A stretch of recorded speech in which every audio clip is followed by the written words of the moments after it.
السلام علیکم. آپ سب دیکھنے اور سننے والوں کو اپنے پروگرام ملنے کے نہیں نایاب ہیں ہم فنٹاسٹک فور کا جو گروپ ہے اس میں خوش آمدید کہتے ہیں, اور میں ہوں اس فنٹاسٹک فور پروگرام کے سپر ہوسٹ نور فاطمہ, اور میرے ساتھ موجود ہیں سلیمان سایانی. جی ہاں, آواز و انداز کی دنیا کے دوستو, آپ سلامت رہو, تا قیامت رہو, یوں ہی ہم سے ملو اور سدا ملتے رہو.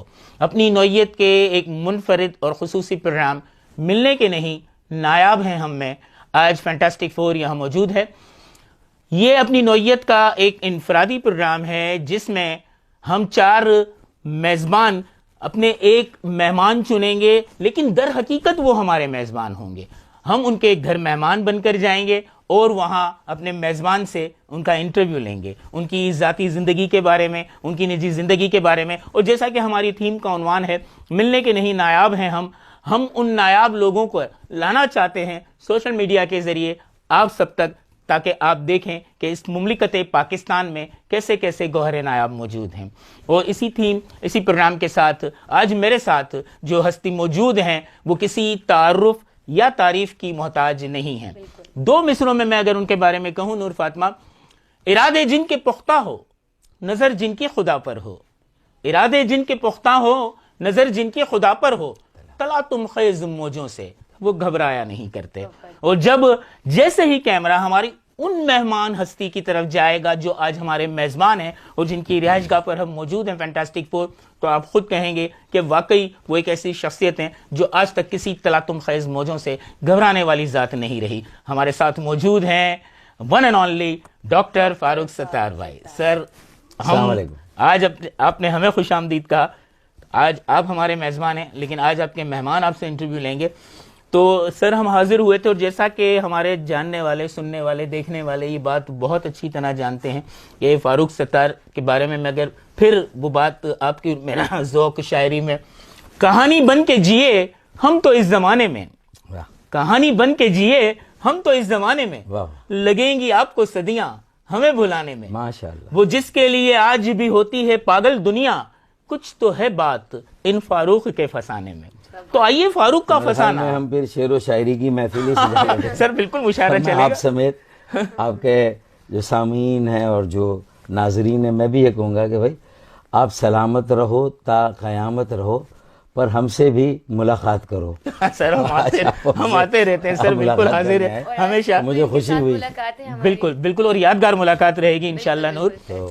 سر فاروق ستار کی کہانی ہم چاہتے ہیں کہ آپ ہمارے جاننے اور سننے والوں کو, جیسا کہ ہماری تھیم کے آج ہیرو ہیں آپ, ملنے کے نہیں نایاب ہیں ہم, تو وہ گوہر نایاب ہیں آپ سلطنت پاکستان کے, مملکت پاکستان کے. تو سر میں چاہوں گا کہ آپ اپنے بارے میں تھوڑا سا دیکھیں. اس فاروق ستار کو تو زمانہ جانتا ہے, پوری دنیا جانتی ہے, لیکن یہ فاروق ستار کیسے بنا, یہ آج اس مقام تک کیسے پہنچا کہ لوگ اسے آئیڈیلائز کرتے ہیں.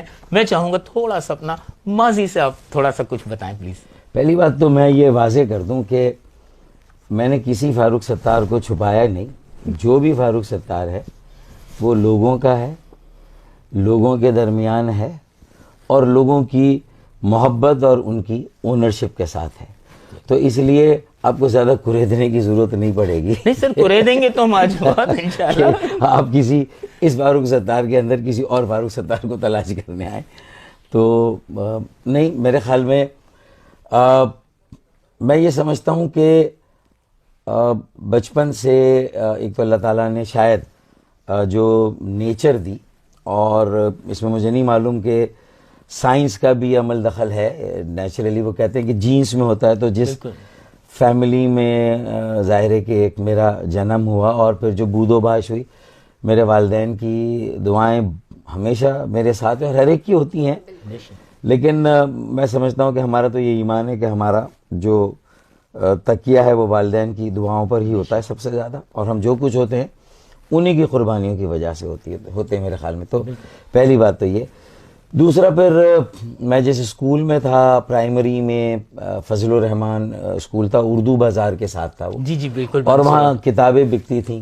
بالکل. تو چونکہ وہ اردو بازار میں پہلی کلاس سے آنے جانے کا شوق ہوا, بالکل, تو تھوڑا سا کتابوں سے بھی جو شغف تھا وہ اسی کے ساتھ ڈیولپ کر گیا، کیونکہ بالکل اسکول کے ساتھ ہی اردو بازار ہے اور وہاں اچھی کتابیں، نصابی کتابیں اور ہر طرح کی کتب دستیاب تھیں. تو ایک وہ شوق پیدا ہوا اور پھر اس سے اردو بہتر ہوتی چلی گئی. بے شک. اچھا، کلاس میں چونکہ اس وقت بہت زیادہ میں شرارتی اسکول اور کالج میں نہیں تھا، لیکن گھر میں اور محلے میں تھا میں. بالکل. تو والدین کو تنگ کرنا ظاہر ہے، بچپن میں تھا، اپنی مرضی کا کھانا نہیں بنا تو امی کو تنگ کیا. انہوں نے میڈ کے ساتھ وہ کپڑے بیچاری سکھاتی تھیں، ہم سیکنڈ فلور پہ رہتے تھے، تو میں کبھی کبھی وہ کپڑے جو ہے وہ وہاں سے اتار کے نیچے پھینک دیتے تھے. مطلب میرے خیال میں یہ جو ایجیٹیشن ہوتا ہے نا انسان میں، یہ بتاتا ہے کہ بھئی آئندہ جا کے یہ پولیٹیشین بنے گا یہ بچہ. بالکل. کیونکہ یہ چارٹر آف ڈیمانڈ یا مطالبات جو ہے وہ یہ ابھی سے کوئی نہ کوئی پروٹیسٹ کر رہا ہے، احتجاج کر رہا ہے. مطلب سر، لیکن آپ نے بھی کہہ دیا کہ بچپن سے کسی نے کہا کہ وہ پولیٹیشین بنے گا، سیاستدان بنے گا، لیکن آپ کے لیے تو میں ہمیشہ بزرگ کہتے تھے کہ مطلب میں سمجھتا ہوں آپ کی شخصیت کو دیکھ کر یہ لگتا ہے کہ وہ کہتے ہیں نا کہ کی محبت تو سیاست کا چلن چھوڑ دیا. واہ واہ. کی محبت تو سیاست کا چلن چھوڑ دیا، واہ. ہم اگر عشق نہ کرتے تو حکومت کرتے. واہ. تو شاید آپ کا عشق بہت زیادہ مضبوط رہا ہے، اس لیے آپ حکومت کم سے کم کرتے رہے. کچھ وہ کہتے ہیں نا کہ کچھ تو ہوتے ہیں محبت میں جنوں کے آسان، اور کچھ لوگ بھی دیوانہ بنا دیتے. سر زبر. میرے خیال میں شاعری کی محفل بڑی خوب. نہیں نور، آپ بالکل آپ سوال پوچھیے پلیز. تم پانی وانی چائے بھائی تو ہم جب تک میں اور سلیمان آپس میں پلیز نور آپ صاحب کو دیکھ رہے ہیں، وہ پھر آپ کے ساتھ اس محفل میں شامل ہو جائیں گے. لیکن ہم ان لوگوں میں سے نہیں ہیں کہ جو خوش فہمی کا شکار ہو. بے شک. ہم اپنی محنت، اپنی قابلیت اور جو ہمارا اللہ تعالیٰ پر بھروسہ ہے، اپنے نظریے پر بھروسہ ہے، بے شک بالکل، اور لوگوں پر جو بھروسہ ہے، Exactly. اس کی بنیاد پر میں سمجھتا ہوں کہ میری ساری جد و جہد جو کہ ایک جہد مسلسل ہے، جہاد مسلسل. کہ وہ کہتے ہیں نا کہ ایک اور دریا کا سامنا تھا منیر مجھ کو، واہ. ایک اور دریا کا سامنا تھا منیر مجھ کو، ایک دریا کے پار اترا تو میں نے دیکھا. زبردست. تو یہ آن گوئنگ ہے، آن گوئنگ ہے سر. بالکل. میرے خیال سے سر ہم نور کو موقع دیں کہ آپ سے ایک سوال پوچھیں. اس کے بعد میں سیکنڈری اسکول، چونکہ انگلش میڈیم تھا، پارسیوں کا اسکول تھا، تو وہاں زیادہ محنت کرنی پڑی. شروع میں بہت اچھے نمبر نہیں آئے، لیکن پھر جب محنت کی تو 9th میٹرک تک ہم جو ہے وہ ایک بہتر ایوریج اسٹوڈنٹ کے طور پر آ گئے تھے. کالج میں بھی پھر محنت کرنی پڑی. میڈیکل کالج میں داخلہ نہیں ملا، 1 نمبر سے رہ گیا. پھر بعد میں 10 پرچے ریپیٹ کیے تو 1 نمبر سے کراچی میں رہ گیا، جامشورو میں ملا. پھر وہ ایک میرے بھائی تھے، ان کو جامشورو جانا تھا، تو ہمارا میوچل مائگریشن ہوا. تو پھر میں گھر آ گئے. وہ بھی کہانی ہے کہ پھر میں نرینہ اولاد میں لڑکوں میں ایک ہی تھا اپنے ماں باپ میں، تو میری والدہ نے مجھے جامشورو اس طرح رخصت کیا تھا جیسے بیٹیوں کو رخصت کیا جاتا. تو مجھے اس طرح رخصت کیا تھا. پھر بچپن کی اگر شرارتوں کا الگ سوال کریں گے تو بعد میں وہ الگ آئے گا، سوال آئے گا بالکل بعد میں کر لیں گے. جی نور. ہاں، ابھی آپ نے جیسے ذکر کیا میڈیکل کا، تو میڈیکل اور اب جو ہمارے ناظرین ہیں وہ یقیناً یہ جانتے ہوں گے کہ آپ کا پولیٹیشین سے بہت زیادہ گہرا تعلق ہے. تو میڈیکل سے پولیٹیشین کا سفر آپ کا کس طرح طے ہوا، اور کیا مطلب سوچا تھا آپ نے کہ مجھے پولیٹکس میں جانا ہے مثلا؟ نہیں، میرا کبھی بھی ایم نہیں تھا کہ میں ڈاکٹر بنوں، مطلب یہ کہ میں پولیٹیشین بنوں گا. ڈاکٹر بننے کا تھا بچپن سے. گھر والے یہی کہتے تھے کہ بھئی ہمیں اپنے بیٹے کو ڈاکٹر بنانا ہے. تو اسی ڈاکٹری کے چکر میں 1 سال اس وقت ضائع کیا. پھر ظاہر داخلہ نہیں ملا، تو ایک ناانصافی کا سامنا ہوا تھا مجھے اپنے داخلے میں بھی. میں خود اس کا وکٹم تھا کہ پورے پاکستان میں کہیں پر کوٹا سسٹم نہیں تھا، لیکن سندھ میں کوٹا سسٹم تھا. تو اس میں کسی طبقے کا، کسی زبان بولنے والے کا، کسی طلبہ اور طالبات کا کوئی قصور نہیں، پالیسی کا قصور ہوتا ہے، جو کہ ڈیوائسو پالیسیز ہوتی ہیں جو لوگوں کو تقسیم کرتی ہے. اور سندھ کو اس وقت دیہی اور شہری میں تقسیم کیا گیا، اور 40 سال بعد بھی آج اس کی انتظامی تقسیم ہے، داخلوں میں تقسیم ہے، روزگار میں تقسیم ہے، جس کی وجہ سے جو دیہی سندھ اور شہری سندھ کے لوگوں میں جس طرح ان کے ثقافت کا انضمام ہونا چاہیے تھا، ان کی علمیت اور قابلیت کا انضمام اور مرجر ہونا چاہیے تھا، جس طرح ایک سندھ کا زیادہ بھرپور اور طاقتور ایک قابل اور پڑھا لکھا باصلاحیت طبقہ اور ایک بہت پاورفل جو ہے وہ ان کی زبان ان کا کلچر سامنے آتا اور یہ سب سے ترقی یافتہ اور سب سے تعلیم یافتہ صوبہ ہوتا وسائل کے اعتبار سے، ریونیو کے اعتبار سے. لیکن چونکہ یہ تقسیم کر دی گئی تھی تو لہٰذا جب تک یہ دو طبقات مل کر جدوجہد نہیں کریں گے اس وقت تک سندھ پورے پاکستان میں ایک ٹاپ کی پوزیشن نہیں لے گا. تو میں اسی امتیاز اور ناانصافی کا شکار ہوا.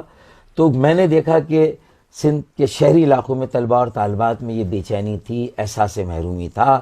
اور اس وقت اے پی ایم ایس او قائم ہوئی، اس کے بانی نے لوگوں کی نفس پر ہاتھ رکھا، لوگ ان کے ساتھ شامل ہوتے چلے گئے اور اس طرح پھر میں اکیلا ہی چلا تھا جانب منزل، مگر لوگ آتے گئے اور قافلہ بنتا گیا. تو یہ سلسلہ ہوا اور پھر there was no looking back. اچھا تو کوئی دیکھیں میرے تو جد امجد میرے آباء و اجداد میں کوئی پالیٹکس میں نہیں، اور میمن کمیونٹی تو ویسے بھی سیاست سے دور ہی رہتے. لیکن ظاہر وقت نے، حالات نے، ناانصافی نے اور جبر نے مجھے دھکیلا. اور جب میں لوگوں کو اس ناانصافی کے بارے میں بتاتا، طالب علموں کو، تو وہ اٹریکٹ ہوتے تھے. وہ لگتا تھا ہم پہ ڈیپینڈ کر رہے ہیں، وہ ہمارے اندر محسوس کر رہے ہیں کہ ہم ان کی سرپرستی کریں گے، ان کی رہنمائی کریں گے، ان کو گائیڈ کریں گے. تو پھر ہم نے بھی یہ طے کیا کہ اب پڑھائی بھی جتنی ہو سکتی ہے کرنی ہے، ڈاکٹر تو بننا ہے، لیکن ہم نے رکھے ہی نہیں کچے گھڑے پانی میں. ہم نے رکھے ہی نہیں کچے گھڑے پانی میں، بس تیرا نام لیا اور کود پڑے پانی میں. اس طرح یہ میڈیکل سے ٹرانزیشن ہوا پالیٹکس میں. تو یہ آپ نے پوچھا سوال اس لیے. نور آپ اگلا سوال پوچھیں پلیز. ابھی آپ نے جیسے ذکر کیا یوتھ میں تھے آپ اور اے پی ایم ایس او جس طرح تخلیق ہوئی اور آپ اس کا حصہ بنے، تو یوتھ جو ہے آج کل ہماری جنریشن وہ آپ سے بہت زیادہ انسپائر ہے. اور آپ کو کیا لگتا ہے کہ پاکستان کی ترقی کے لیے یوتھ کا اب کیا کردار ہے؟ بھئی مجھ سے وہ انسپائر ہے تو اس کی ایک وجہ تو یہ بھی ہو سکتی ہے کہ میں بھی یہ سمجھتا ہوں کہ میں بھی انہی کی طرح ہوں اور یوتھ ہوں، میرے خیال سے اور یہ بڑی وجہ ہے میری ایج بھی 20+ ہے. بالکل بالکل سر. اصل ایج تو 20 ہوتی ہے، باقی پلس 30 35 یہ سارا تجربہ ہے. تو پہلی بات اس لیے انسپائر ہے کہ انہوں نے کہا کہ بھائی ڈونٹ گیو اپ. عمر جو ہے آپ کی جد و جہد میں، آپ کی سوچ و فکر میں، اس کی پرواز میں عمر رکاوٹ نہیں بننی چاہیے. تو پہلی بات میں نے اس کو رکاوٹ نہیں بننے دیا. پھر آپ نے میری وائف کو بھی ابھی تھوڑی دیر پہلے میرے ساتھ دیکھا تھا اور اس نے یہ راز فاش کر دیا کہ ہماری شادی کو 31 سال ہو گئے، ورنہ لوگوں کو نہیں محسوس ہوتا کہ ہماری شادی جو ہے وہ 30 سال. لوگ سمجھتے ہیں کہ 20+ ہے. ہاں وہ 20+ ہے. تو میں یہ سمجھتا ہوں، یہ تو میں نے عذرائے مذاق لائٹر سائڈ پہ ساری بات کی، لیکن دیکھیں بات یہ ہے کہ 2-3 باتیں ہونی چاہیے کہ جہد مسلسل، میں نے کہا نا کہ استقامت، کہ آپ اچھا وقت بھی آتا ہے برا وقت، آپ کہتے ہیں نا دس شیل ٹو پاس، جب اچھا وقت نہیں رہتا تو برا وقت بھی. اور اسی لیے ہر برے وقت میں ایم کیو ایم کے پر جب بھی آیا انہوں نے سب سے آگے مجھے رکھ دیا. دیکھیں میں مننی سا آدمی، میری فزیک دیکھیں، اور سب سے مین پہلوان ایم کیو ایم کا، اس کو ڈیفینڈ کرنے کے لیے وہ لندن سے پاکستان کی فوج کو برا کہہ دے، جرنیلوں کو برا کہے، پھر مجھے آگے ڈیفینڈ کرنا پڑتا تھا کہ بھائی ان کا یہ مطلب نہیں تھا، وہ یہ نہیں. اور لوگ سمجھتے تھے بیچارہ زبردستی ڈیفینڈ کر رہا ہے، کچھ چیزیں قابل دفاع ہے، کچھ نہیں ہے. لیکن وہ کم از کم میری اس سنسیئرٹی، یعنی اسٹیٹ فاسٹنس، استقامت، دوسری سنسیئرٹی، خلوص، اس کے بغیر کوئی چیز نہیں ہوگی. اور تیسری چیز ہے اسٹیٹ فاسٹنس، سنسیئرٹی اور سیلف لیسنس، یعنی بے لوز خدمت کا جذبہ. اگر یہ 3 چیزیں نہیں ہیں تو پھر میرے خیال میں سیاست میں وہ لوگ آئیں گے جنہیں اپنے راجواڑے بچانے ہیں، جنہیں اپنا اسٹیٹس بچانا ہے، جنہیں تجارت کرنی ہے، کاروبار کرنے ہیں، پلاٹ، پلازے، املاک، جائیداد اور بینک بیلنس اور کاروبار بنانے، پھر وہ آتے. لیکن اگر جنہیں مڈل کلاس کی سیاست کرنی ہے، عام آدمی کی سیاست کرنی ہے، لوگوں کے دلوں میں اپنا گھر بنانا ہے، اور پہلے کانسٹیٹیوئنسی اپنے علاقے میں نہیں بنانی، پہلے لوگوں کے دلوں میں کانسٹیٹیوئنسی بنائیں، پھر وہ کانسٹیٹیوئنسی بنتی ہے، تو وہ اصل کانسٹیٹیوئنسی. ورنہ تبدیلی نہیں آئے گی. یہ سارا دیکھیں نا، پھر 80% لوگ وہ ہیں جو کروڑوں اربوں روپے الیکشن میں خرچ کرتے ہیں, بے شک. اور جب ان میں سے 90% ایسے لوگ ہیں جو اگر 1 ارب خرچ کرتے ہیں تو 4 ارب بناتے ہیں, 4 کروڑ خرچ کرتے ہیں تو 20 کروڑ بناتے ہیں. تو اس کا مطلب یہ کہ پھر کمپرومائز نہیں کرنا چاہیے الیکٹیبلز کے ساتھ.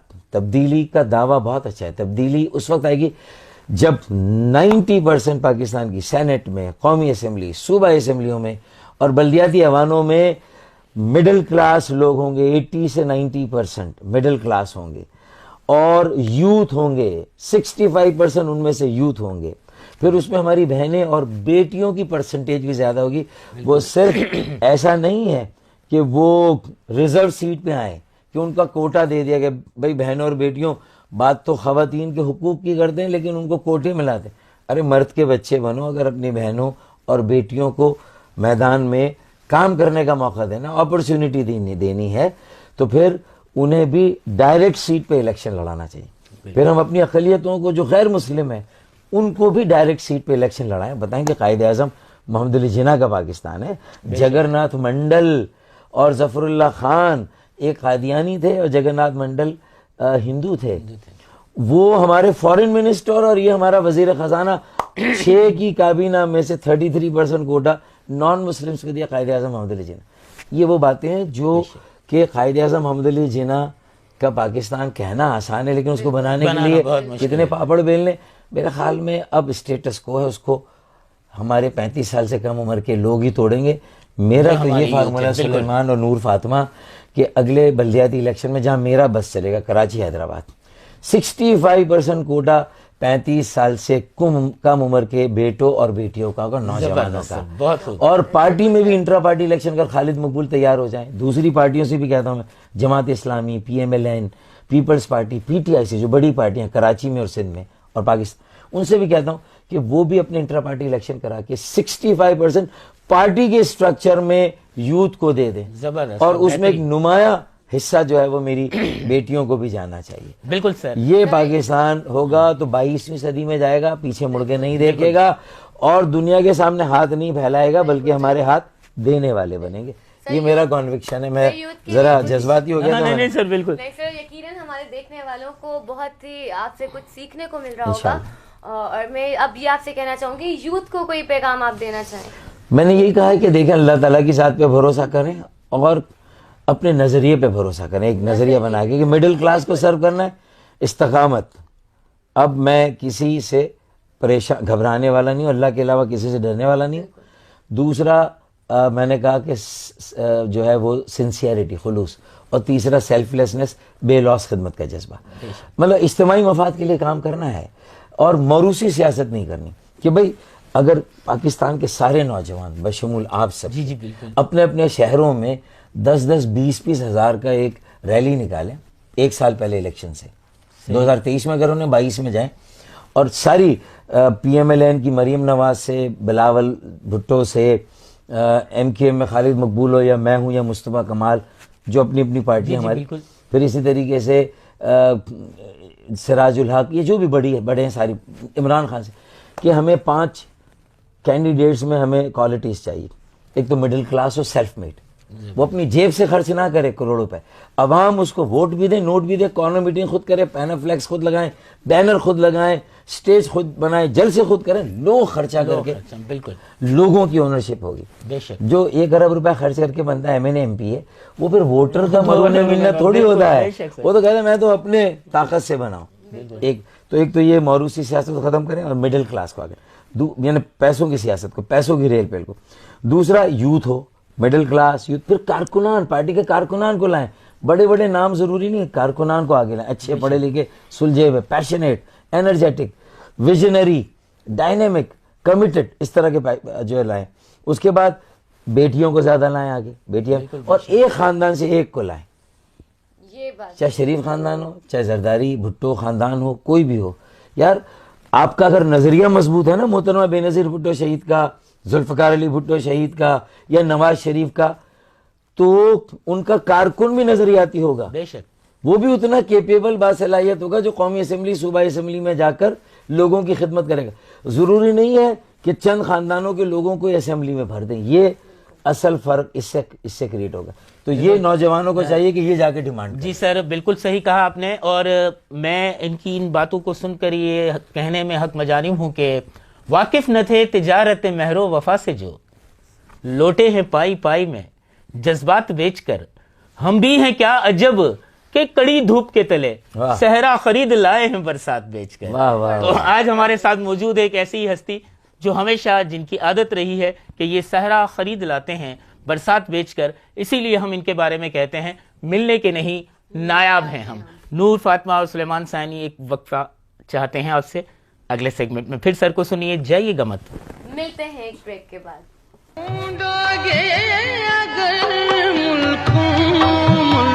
ناظرین ایک بار پھر ملنے کے نہیں نایاب ہے ہم پروگرام میں ہم موجود ہیں ڈاکٹر فاروق ستار صاحب کے ساتھ, اور میں ہوں آپ کا ہوسٹ شہباز ابراہیم, اور میرے ساتھ ہیں مریم خان. اچھا ناظرین, آپ نے دیکھا کہ ڈاکٹر فاروق ستار صاحب ہمارے ساتھ موجود ہیں اور انہوں نے بہت اچھی باتیں کی کہ موروثی سیاست ختم ہونی چاہیے پاکستان سے, اور اس طرح کی سیاست جو آج کل چل رہی ہے وہ ختم ہونی چاہیے. اس کے ساتھ ساتھ انہوں نے ایک اعتراف کیا کہ ہم پارٹی کی غلط پالیسیز کو بھی ڈیفینڈ کرتے تھے. میں پوچھنا چاہوں گا ڈاکٹر صاحب, کیا ہم اس چیز کو بھی ختم کریں اس کے ساتھ ساتھ کہ ہم پارٹیز کی غلط پالیسیز کو ڈیفینڈ نہ کریں؟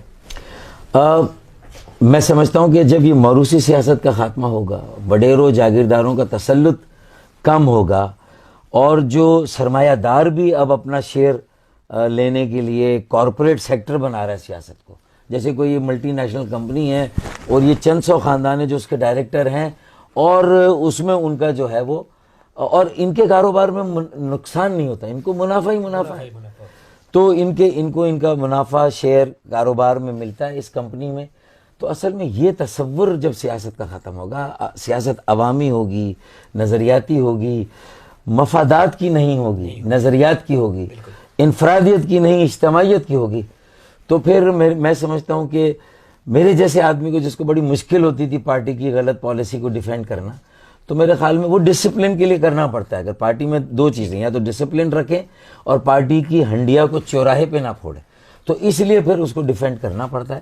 لیکن پھر ایسا ماحول ہو جائے مشاورت کا کہ غلطیوں کا امکان کم ہو جائے, اور اس کے لیے ایسے اچھے محاورے انگریزی کے بھی وہ کہتے ہیں نا کہ collective wisdom leads to collective decision and collective decision leads to collective responsibility. تو اگر آپ کی اجتماعی دانش ہوگی, عقل سب کی, تو اجتماعی فیصلہ ہوگا, اجتماعی فیصلہ ہوگا تو پھر رسپانسبلٹی بھی اجتماعی ہوگی. ایک دوسرے پہ ڈال کے اپنے آپ کو نہیں بچائیں گے. تو میرے خیال میں یہ ماحول پیدا ہونا چاہیے, اور مجھے پاکستان کی سندھ کی یوتھ میں اب وہ نظر آ رہا ہے کہ وہ بہت پیشنیٹ ہیں اور بہت انرجیٹک ہیں, اور وہ اس جمود کو, اسٹیٹس کو توڑنا چاہتے ہیں, اور ان کو بس ذرا نم ہو تو یہ مٹی بڑی زرخیز ہے ساقی, بس ذرا موقع ملے تو پیچھے مڑ کر دیکھنے والے نہیں ہیں. ان کا آئی کیو دنیا کے کسی ملک کے نوجوانوں کے آئی کیو سے کم نہیں, بلکہ امریکہ اور یورپ, آسٹریلیا, جاپان کے بچوں کے آئی کیو سے ہمارے بچوں کا آئی کیو بہتر ہے. لیکن وہ نیگیٹو چیزوں میں زیادہ یوز ہو رہا ہے معذرت کے ساتھ. بالکل ایسا ہی ہے یا نہیں ہے؟ ایک اور سوال جو ہم سر سے کرنا چاہیں گے کہ سر آپ کی سیاسی زندگی سے سب آشنا ہے, آپ نے اپنے سیاسی کیریئر میں بہت سارے عروج و زوال بھی دیکھے. میں آپ سے پوچھنا چاہوں گا کہ آج کی سیاست کیا اس قابل ہے کہ آج کا نوجوان سیاست میں آئے؟ اسی لیے آنا چاہیے کہ آج کی سیاست اس قابل نہیں ہے کہ نوجوان نہیں آئے. یہ نوجوان میں جو ٹیبو ہے, حجاب ہے کہ don't do politics with me, politics dirty ہے. ڈرٹی لوگ ہوں گے تو ڈرٹی ہوگی نا. بالکل. اگر نوجوان جو کہ ابھی کرپٹ نہیں ہوئے, انہیں دنیا کی ہوا نہیں لگی ابھی, بالکل ایسا ہی, اور وہ فریش مائنڈ ہے, ایک ویژن کے ساتھ انوویشن. دیکھیں میرے پاس ویژن ہے, میں نوجوانوں کے ساتھ شیئر کرتا ہوں, لیکن میرے پاس وہ انوویشن اور جدت نہیں ہوگی جو یوتھ کے پاس ہوگی. بالکل ایسا ہی. تو آج کے زمانے میں اگر ہمیں کم وقت میں تیزی سے اپنے جو ہم نے لوز کیا اس کو کور کرنا, دنیا کی جو ترقیات اقوام ترقی یافتہ ان کے ساتھ کھڑے ہونا ہے, تو نوجوانوں کے ہاتھ میں آپ کو پاکستان دینا ہوگا, صوبے دینے ہوں گے, بلدیات دینی ہوگی, سیاسی عمل دینا ہوگا. تو میرے خیال میں تو بالکل کنونسڈ ہوں, اور نوجوانوں کو اور ان کے والدین کو بھی یہ کہتا ہوں, دیکھیں اچھے لوگ آئیں گے, پڑھے لکھے لوگ آئیں گے, برداشت و تحمل کا کلچر لے کر آئیں گے, اور اختلاف رکھیں گے لیکن دشمنیاں نہیں پالیں گے. بالکل ایسا ہی. تو میرے خیال میں یہ چیزیں نوجوانوں میں ابھی ہیں, اور تعلیمی اداروں میں بھی الحمدللہ گزشتہ کئی سالوں سے تشدد کا رجحان نیچے آ گیا ہے. تو میرے خیال میں ان کو اب موقع دینا چاہیے, ان کو سیاست میں آگے لانا چاہیے, اور ان کے حوالے ان کے ذمہ داری ان کے حوالے یہ ذمہ داریاں دینی چاہیے کہ بلدیہ عظمیٰ کراچی کو چلائیں, بلدیہ حیدرآباد کو چلائیں. تو میں یہ آپ کو کہتا ہوں کہ انشاءاللہ جو میری بساط ہے, جو میرے بس میں ہے, جو میری کوشش ہے, اگلا میئر کراچی کا, میں 27.5 سال کی عمر میں میئر بنا, مصطفیٰ کمال 33 سال کی عمر میں میئر بنے, تو انشاءاللہ اگلا میئر بھی 35 سال سے کم عمر کا ہوگا. اور اسی لیے میں کہتا ہوں کہ لفنگوں سے کراچی کو اور حیدرآباد کو واپس لینا ہے, اور سندھ کو بھی, اور لونڈوں کے حوالے کرنا ہے. مطلب یہ کہ نوجوانوں کے حوالے کرنا ہے, جوانوں کے حوالے کرنا ہے, بہنوں بیٹیوں کو دینا. جو میری 35 سال سے کم عمر کی بیٹیاں ہیں وہ بھی میئر ہو سکتی ہیں, وائی ناٹ. ضروری نہیں کہ لڑکے خوش ہوں کہ اس بارات کے دولہا وہی ہوں گے, نہیں, ہماری بیٹیاں بھی دولہا ہو سکتی ہیں بھائی میئر بننے کے لیے, اور وہ بھی آگے آ سکتی ہیں. تو بالکل ہم ان کو بھی موقع دیں گے اور ان کو بھی آگے لائیں گے. بالکل آپ نے بہت اچھا جواب دیا, اور اس سوال کرنے کا مقصد بھی یہ تھا کہ میں آپ سے اس طرح کا جواب سننا چاہتا تھا. آپ کو ایک فل ٹاس دیا کہ آپ باؤنڈری کے باہر پھینکیں. تو سر آپ یہ بتائیے, آپ کا کتنا بزی شیڈول ہوتا ہے, آپ کا کام سماجی سیاسی میں, تو آپ فیملی کو ٹائم دیتے ہیں یا بھابھی کبھی غصہ کرتی ہیں کہ ٹائم نہیں دیتے گھر میں, بس ایسا کچھ؟ بچپن سے تھوڑی ٹریننگ کام آ گئی پولیٹیکل, پھر مجھے غصہ بہت کام آتا ہے اور تحمل ہے. تو بڑا آسان کام ہے. ایک مجھے اور زیادہ سکھا دیا پبلک لائف نے کہ لوگ آتے ہیں ہر طرح کی آپ کو بات سناتے ہیں, آپ پر بھی غصہ نکالتے ہیں, وہ کہاں جائیں گے. تو ہمیں اچھے بولنے والے بھی چاہیے اور اچھے سننے والے بھی چاہیے. تو گھر چلانے کے لیے اچھا سننے والا بننا پڑتا ہے. اچھا, مطلب آپ یہ سب لڑکوں کو جو یہاں بیٹھے ہوئے تمہارے ساتھ جو آئے مریم, یہ ان کو کام آئے گا, لیکن تمہیں یہ گر پتہ چل گیا. اب تمہارا جب کوئی ہونے والا انشاءاللہ ہوگا ہے, تو وہ اگر بہت زیادہ سن رہا ہو تو کہنا کہ تم صرف سنتے ہی ہو, کچھ بولو گے بھی یا نہیں بولو گے. میں اس کو موقع نہیں دوں گی نا کچھ بولنے کا. Very good. تو وہ سنتا رہے گا, وہ تیز ہے. میں سناؤں گی. لیکن ہمیں دیکھیں اب پاکستان میں سیاست میں بھی اور گھر میں بھی سننے والے بھی چاہیے, بولنے والے بھی. کیونکہ دیکھیں کراچی جو ڈوبا تھا اس کی وجہ کیا تھی کہ اس شہر کے انداز عجب دیکھے ہیں یارو, اس شہر کے انداز عجب دیکھے ہیں یارو, گونگوں سے کہا جاتا ہے بہروں کو پکارو. تو بولنے والے بھی چپ گونگے اور سننے والے بھی بہرے. تو ہمیں وہ لوٹ چاہیے سیاست میں جو بولنے والے بھی ہوں سننے. تو مجھے ذرا یہ فن میرا کام آیا کہ میں سنتا ہوں, پہلے بھڑاس نکل جائے سامنے والے کی, اس کے بعد آپ دو اچھی میٹھی باتیں کر دیں, مطلب کہ آپ بھابھی کا مون ٹھیک کر دیتے. سونامی ادھر سے نکل جاتا ہے, آپ کو ہٹ نہیں کرتا. اچھا ناظرین, اکثر ہم دیکھتے ہیں کہ سندھ میں ہماری جو بھی قومیں ہیں ہم قومیت میں بٹے ہوئے ہیں. تو ڈاکٹر صاحب سے سوال یہ میں کرنا چاہوں گا کہ کراچی سے لے کر کشمیر تک پوری سندھ کی عوام کو کیا میسج دینا چاہیں گے کہ کس طرح ہم اپنے مسائل پر ایک ہوں. جو مسائل سندھ کی مجموعی ہیں اس میں مثال کے طور پر وسائل ہمیں چاہیے وفاق سے, اس میں ہم سب کو ایک ہونا چاہیے, شہری ہو دیہی ہو ایک ہونا چاہیے. پھر صوبائی خود مختاری جو ملی ہے اس پر کوئی حرف نہیں آنی چاہیے, وہ صوبائی مختاری قائم رہنی چاہیے. بالکل, اس پہ شہری و دیہی سے ایک ہونا چاہیے. بالکل. ابھی کچھ تقسیم ہوئی ہے. تیسرا بجلی, گیس, تیل, بندرگاہ, اور جو وہ اس پر اگر ہمارا کہیں وفاق سے جھگڑا ہے تو اس میں سب سندھ کے لوگوں کو ایک ہونا چاہیے. ایک ہونا چاہیے. بالکل. یہ تو پورے سندھ کا مجموعی کیس ہو گیا, وسائل, فنڈ, ترقیات کے. اچھا, ہماری آبادی کو صحیح گنا جائے پورے سندھ کی, صحیح بات, یہ بھی ہمارا ایک ایشو ہے پورے سندھ کا. اچھا, لیکن کبھی کچھ ایشوز یہ دیہی اور شہری سندھ کی فرق کی وجہ سے میں تو نواب شاہ لاڑکانہ کے لوگوں کے ساتھ میں ہوں ان ایشوز پر, فنڈز پر, وسائل پر, خود مختاری پر, بجلی, تیل, گیس, بندرگاہ کے وسائل پر. لیکن جب کراچی کے پانی کا مسئلہ آئے گا, کراچی میں کچرا اٹھانے کا نظام نہیں ہے, 3 کروڑ سے زیادہ کی آبادی کا شہر ہے, کراچی کی فرسودہ لائنیں چینج نہیں ہو رہی, ٹریٹمنٹ پلانٹ بندے نہیں چل رہے. اسی طرح کراچی میں سرکولر ریلوے 12 سال پہلے بن جانی چاہیے تھی. پیپلز پارٹی جب صوبائی حکومت میں 12 سال سے ماشاءاللہ ہے, ایک نیا قطرہ پانی کا ان 12 سالوں میں نہیں آیا. تو اس کا مطلب کیا ہوا, کراچی میں نہیں آیا. اب کراچی والوں کی فیلنگ کیا ہوگی کہ یہ جو سندھ کے حکمراں ہیں ان میں زیادہ تر وڈیرے ہیں, موروثی سیاست کرنے والے بھی ہیں, اور یہ پیپلز پارٹی کے اور یہ دیہی سندھ سے ووٹ لے کر آتے ہیں. اس لیے کراچی کو اگنور کرتے ہیں, اس کے ساتھ سوتیلی ماں کا سلوک کرتے ہیں. یہ امپریشن ہے. اس کو دور کون کرے گا؟ میرے کراچی کے سندھی بولنے والے, میرے کراچی کے پشتو بولنے والے, میرے کراچی کے بلوچی بولنے والے.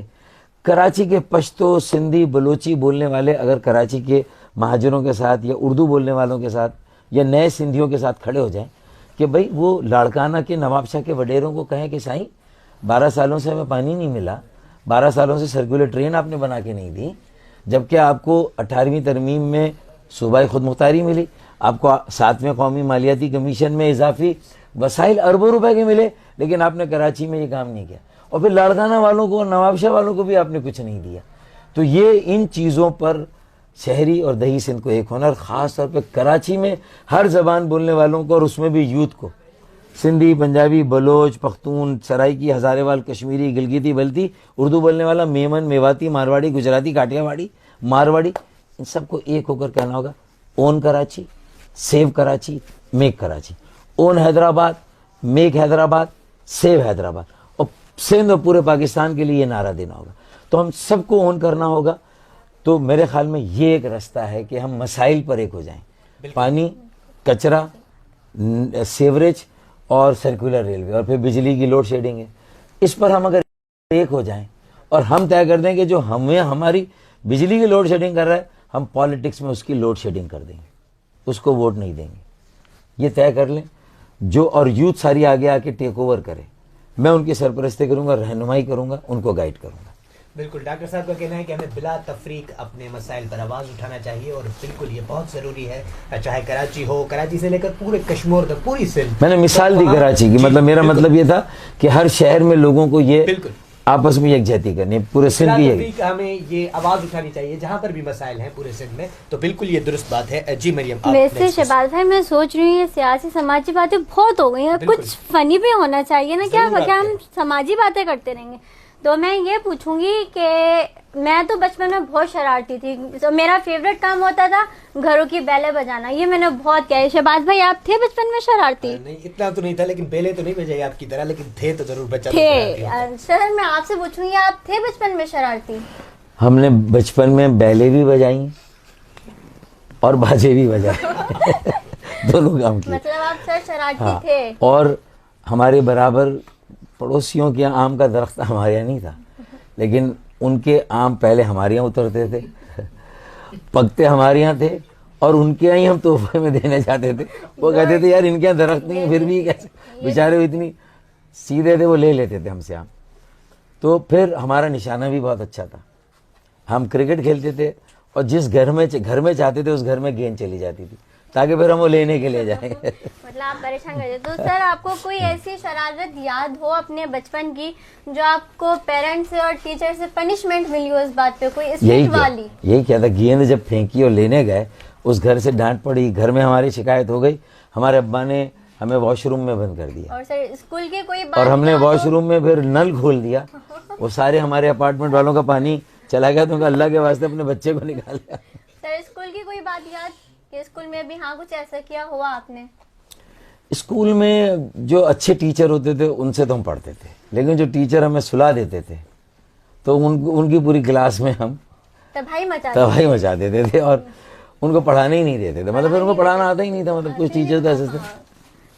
اچھا, ایک اور سوال میرے ذہن میں تھا کہ ڈاکٹر صاحب سے پوچھیں گے کہ اگر آپ کو موقع ملے کہ آپ واپس 20 سال کے ہو جائیں, لیکن ابھی میں سوال چینج کروں گا, کیونکہ آپ نے پہلے سیگمنٹ میں کہا کہ ابھی تک میں 20+ ہوں, تو 20 کا نام تو میں نہیں لینا چاہتا. میں کہوں کہ اگر آپ کو موقع ملے آپ 19 سال کے واپس ہو جائیں, تو آپ پہلا کام کیا کرنا چاہیں گے؟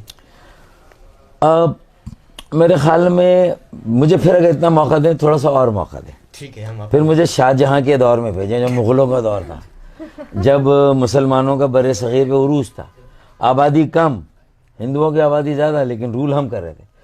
اس وقت ہمیں ممتاز محل کے لیے تاج محل نہیں بنانا چاہیے تھا, ہمیں اسکول آف ایڈنبرا جو میڈیکل اسکول تھا جو اسکاٹ لینڈ میں بن رہا تھا, ہمیں وہ اسکول یہاں بنانا چاہیے تھا. اس وقت کسی سر سید احمد خان کو پیدا ہو جانا چاہیے تھا. اس وقت ہمیں شاہ جہاں کا مشیر ہونا چاہیے تھا, اسی نیچر کے ساتھ جو اللہ نے ابھی دی ہے. اگر اس وقت ہم, تو میرے خیال میں اس طرح کے کچھ لوگ شاہ جہاں کے آس پاس ہوتے جو اس کو صحیح مشورہ دیتے, تو تاج محل تو چلے بن گئے, وہ بھی ایک وہ ہے 7 اس میں سے ہے بڑے جو دنیا کے وہ ہیں نادر نوادرات میں سے. لیکن میرے خیال میں تعلیمی ادارے نہیں بنے ہوئے. اس زمانے میں مسلمانوں نے اس پہ زور نہیں دیا. یہ دیا ہوتا تو آج ہمارے جو ابھی جو مسئلے نا میرے اور آپ کے یہ سارے مسئلے ویسے ہی حل ہو جاتے. سر ویسے پہلے سیگمنٹ میں آپ نے کہا کہ محبت ہوئی تو سیاست کا چلن چھوڑ دیا, تو پھر محبوب کے لیے شاہ جان نے بھی کہا تو کیا یہ کام, تو ہم کیسے کہہ سکتے ہیں اس ہاں وہ تو میں بھی کہتا ہوں کہ بھئی ہم ہوئے تم ہوئے کہ میر ہوئے اس کی زلفوں کے سبھی اسیر ہوئے. کیا کہنے.